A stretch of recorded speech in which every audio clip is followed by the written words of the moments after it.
नमस्कार दोस्तों, मैं हूं आपका वकील दोस्त एडवोकेट राहुल लखेरा। आज एक ऐसे मुद्दे पर बात करेंगे जो हिंदुस्तान के करोड़ों लोगों के सिर का दर्द है।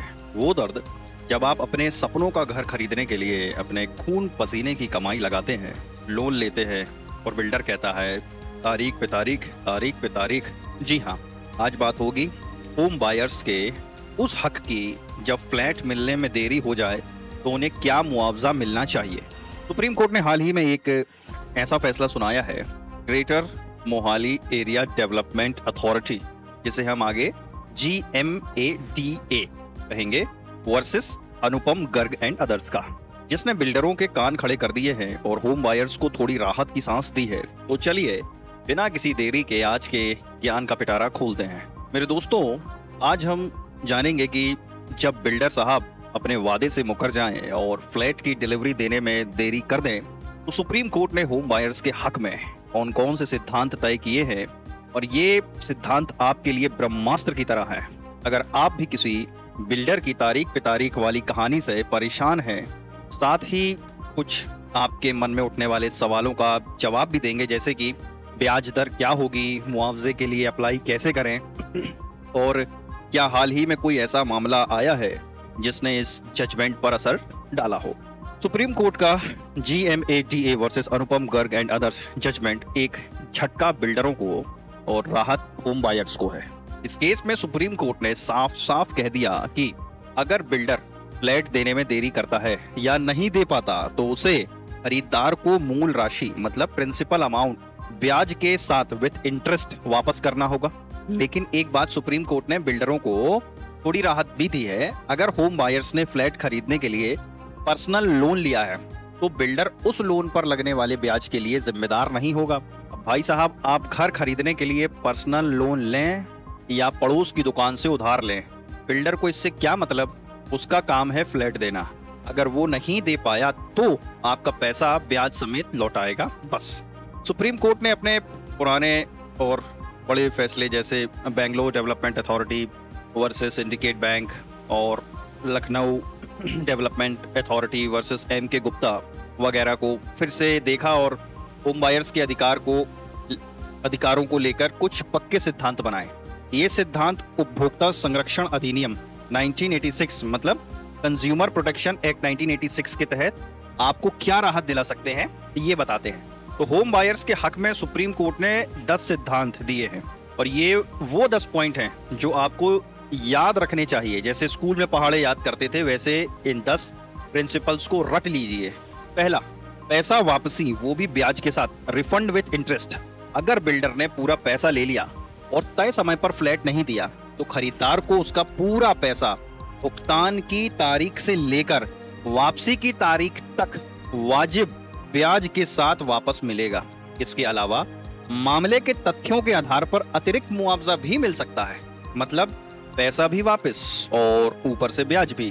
दूसरा सिद्धांत समझेंगे, एक्सेप्टेंस ऑफ लेट परफॉर्मेंस, देर से डिलीवरी कब माफ है। अगर एग्रीमेंट में डिलीवरी का कोई समय तय नहीं था और खरीदार ने देर से ही सही लेकिन फ्लैट स्वीकार कर लिया तो सामान्य कॉन्ट्रैक्ट कानून के तहत कोई हर्जाना का सवाल नहीं उठता। लेकिन अगर कोई कानून जैसे रेरा इसमें दखल देता है तो उस कानून के प्रावधान लागू होंगे।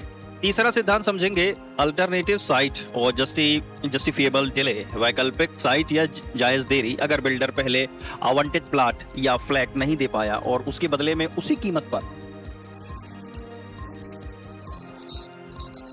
तो आमतौर पर खरीदार को कोई ब्याज या मुआवजा नहीं मिलेगा। क्यों?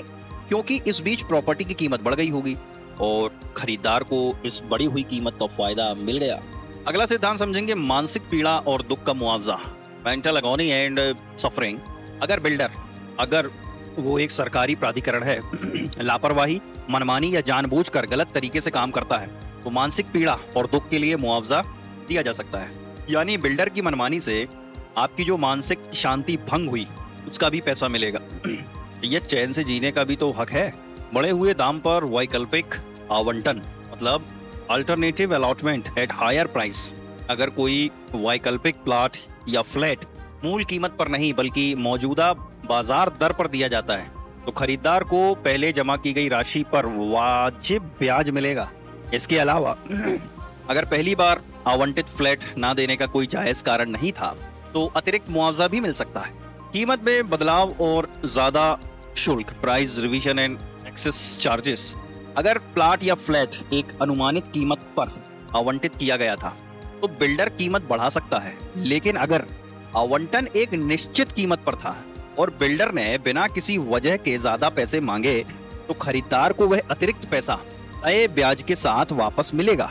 अगर टाइटल डीड या पट्टा देने में देरी होती है, delay in execution of title deed, अगर पूरा भुगतान कर दिया गया और कब्जा भी मिल गया लेकिन बिल्डर बिना किसी जायज वजह के टाइटल डीड देने में देरी करता है तो खरीदार को उत्पीड़न और मानसिक पीड़ा के लिए मुआवजा दिया जा सकता है।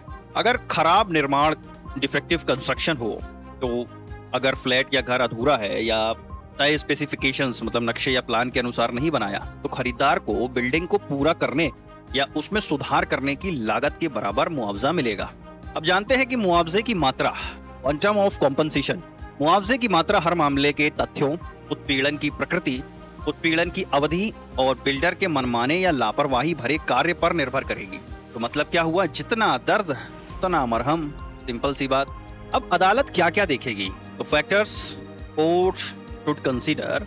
अदालतें कुछ चीजों पर ध्यान देती हैं मेरे दोस्तों, जैसे क्या project no profit no loss पर था, क्या डिलीवरी की तारीख को लेकर कोई आश्वासन था, देरी की कोई जायज वजह थी, बिल्डर की ओर से कोई लापरवाही थी, और क्या खरीदार को अनावश्यक उत्पीड़न और मानसिक पीड़ा झेलनी पड़ी। अब आते हैं आपके सवाल पर जो अक्सर लोगों के दिमाग में घूमते हैं। पहला, रिफंड पर कितनी ब्याज दर मिलती है। तो देखिए, सुप्रीम कोर्ट ने रीजनेबल इंटरेस्ट मतलब वाजिब ब्याज की बात की है, कोई फिक्स रेट नहीं बताया, लेकिन पिछले कुछ फैसलों में सुप्रीम कोर्ट ने 9% ब्याज दर को फेयर एंड रीजनेबल माना है। रेरा मतलब real estate regulation and development act 2016 के तहत कई राज्यों में ब्याज दर एसबीआई की MCLR प्लस 2% के आसपास तय की जाती है, तो जो अक्सर 8 से 11% के बीच होती है। तो उम्मीद कर सकते हैं कि आपको 8 से 9% या उससे ज्यादा का ब्याज मिल सकता है। दूसरा सवाल, मुआवजे के लिए अप्लाई कैसे करें। तो मेरे काबिल दोस्तों, मुआवजे के लिए अप्लाई करने के कई तरीके हैं। रेरा अथॉरिटी, अगर आपका प्रोजेक्ट रेरा में रजिस्टर्ड है तो यह सबसे पहला और प्रभावी तरीका है। आप अपने राज्य की रेरा वेबसाइट पर ऑनलाइन शिकायत दर्ज कर सकते हैं। उपभोक्ता अदालत, कंज्यूमर फोरम में। अगर रेरा लागू नहीं होता या आप रेरा के फैसले से संतुष्ट नहीं हैं तो आप उपभोक्ता फोरम में जा सकते हैं। और क्या कर सकते हैं, जिला, राज्य या राष्ट्रीय आयोग दावे की रकम के हिसाब से लीगल नोटिस। कोई भी कानूनी कार्रवाई शुरू करने से पहले बिल्डर को एक कानूनी नोटिस भेजना हमेशा अच्छा होता है।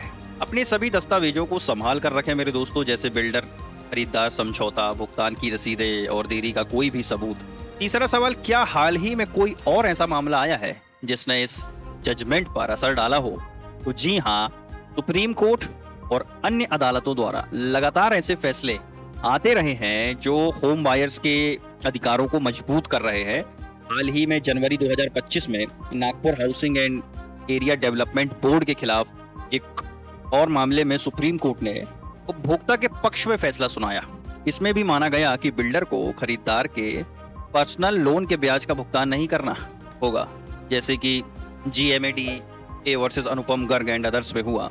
ये सभी फैसले मिलकर होम बायर्स के लिए एक मजबूत कानूनी ढांचा बना रहे हैं जिससे उन्हें बिल्डरों की मनमानी से बचाया जा सके।